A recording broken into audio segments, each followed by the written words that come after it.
নামাজের চেয়েও, রোজার চেয়েও, দান খয়রাতের চেয়েও একটা বড় ইবাদত আছে। এটা কি আমি কি তোমাদের বলবো না?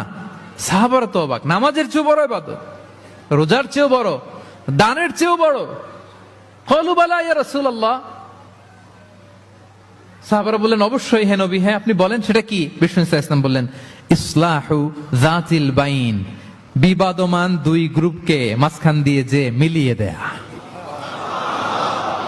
নামাজের চেয়েও বড়, রোজার চেয়েও, সাদাকার চেয়েও বড়, মিলায়া দেওয়া। আমরা মনে করি সেজদা দিতে দিতে কপালে দাগ ফেলে দিছি, এটাই তো বড় ইবাদত। এটা তো নিঃসন্দেহে বড় ইবাদত।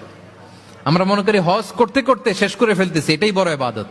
জিকির করতে করতে আমরা দিনরাত এক করে ফেলতেছি, এগুলো তো নিঃসন্দেহে ইবাদত। কিন্তু দুই ভাই বিবাদমান দুই গ্রুপের মধ্যে আপনি যদি মিলিয়ে দেন, এগুলো নফল রোজা, নফল দান, নফল সালাতের চেয়েও বেশি সওয়াবের কাজ। পড়েন সুবহানাল্লাহ।